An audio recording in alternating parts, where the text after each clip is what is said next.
ഈശോയായിട്ട് കൂടുതൽ നടക്കുന്നത് എൻ്റെ അപ്പനും ഇതുപോലത്തെ ചായക്കടയായിരുന്നു അപ്പനമ്മ നടത്തിയിരുന്നത്. പക്ഷെ അവർ വർഷങ്ങളായിട്ട് ചായക്കട നടത്തിയിട്ടും ഒരു സാമ്പത്തികമായ ഒരു നേട്ടം ഉണ്ടായിരുന്നില്ല. അവർ വാടകപ്പുരയിലായിരുന്നു.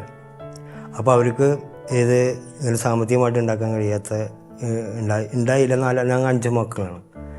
അപ്പോൾ ഇല്ലാത്ത സമയത്ത് എനിക്ക് അപ്പൻ്റെ കുറച്ച് നാൾ കഴിഞ്ഞപ്പോൾ അവന് തീരെ വയ്യാണ്ടായപ്പോൾ ആ കടയിൽ ഒരു ചെറിയ ഭാഗം ഒരു റൂം എനിക്ക് കട നോക്കാനുള്ള ഒരു ഇത് കിട്ടി. പക്ഷേ എന്നോട് അപ്പോൾ പലരും ഞാൻ പലരോടും ചോദിക്കാറുണ്ട്, അപ്പനായിട്ട് ഇങ്ങനെ ഇത്ര വർഷമായിട്ട് കച്ചവടം ചെയ്തിട്ട് ഞങ്ങൾ ഇതിൽ 4 മക്കളിൽ 5 മക്കളല്ലേ ഉള്ളൂ, അതിന് വേറെ സമ്പാദ്യം ഉണ്ടാക്കാൻ സാധിച്ചില്ല എന്നത്. അപ്പോൾ എന്നോട് തൊട്ടയൽക്കുന്നല്ല കുറച്ച് ദൂരമുള്ള സ്ത്രീ എന്നോട് പറഞ്ഞു, നമുക്കൊരു സ്ഥലം വരെ പോവാം, അവിടെ പോയി നമുക്ക് കണ്ട് സംസാരിച്ച് കഴിഞ്ഞാൽ നിനക്ക് ചിലപ്പോൾ ഒരു മാറ്റം കാര്യങ്ങളൊക്കെ ഉണ്ടെന്ന് വിചാരിച്ചു. അപ്പോൾ പോകാമെന്ന് പറഞ്ഞത് ശരിയായ രീതിയിലേക്കല്ല, യേശുവിൻ്റെ അടുത്തേക്കല്ല, വേറെ രീതിയിലേക്ക് പോകാമെന്ന് പറഞ്ഞു. അപ്പോൾ ആളെ കൊണ്ട് കണ്ട് സംസാരിച്ച് അതിൽ പൂജയും കാര്യങ്ങളൊക്കെ ആയിട്ട് നൽകുകയാണ്.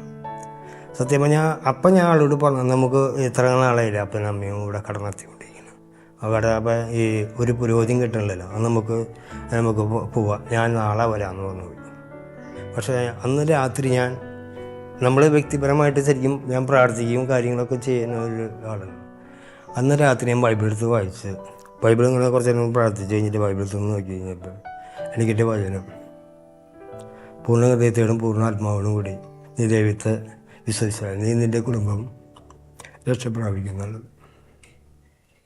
ഞാൻ വേറെ ഒന്നും നോക്കിയില്ല, ഈ വചനം കിട്ടിയപ്പോൾ ബൈബിൾ പടച്ചു അന്ന് അപ്പത്തിനെടുത്തു. ഇനി ഒരു സദ്യയും പാടില്ല, ഈ കടയിൽ തന്നെ എൻ്റെ ജീവിതം ഈ കടയിൽ എന്ത് ഉണ്ടാക്കാൻ പറ്റുമോ അതിൽ സംതൃപ്തനാണ്. കുറച്ചായാലും കുഴപ്പമില്ല, കൂടുതലായാലും കുഴപ്പമില്ല, എന്ത് അങ്ങ് തരണോ അതിൽ ഞാൻ സംതൃപ്തനായിട്ട് ഞാൻ ജീവിക്കുകയാണെന്ന് ഞാൻ.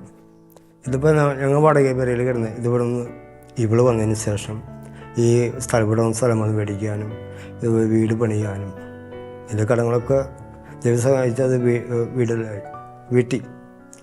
അപ്പോൾ ഇപ്പം 4 മക്കളെ പഠിപ്പിക്കുന്നു. അപ്പോൾ ആ കടയിൽ നിന്ന് കിട്ടുന്ന വരുമാനം കൊണ്ട് നമുക്ക് എല്ലാ കാര്യങ്ങളും ഭംഗിയാക്കി നിർവഹിച്ച് പോകാനായിട്ട് ദൈവത്തിൻ്റെ അനുഗ്രഹം ഇപ്പം നമുക്കുണ്ട്.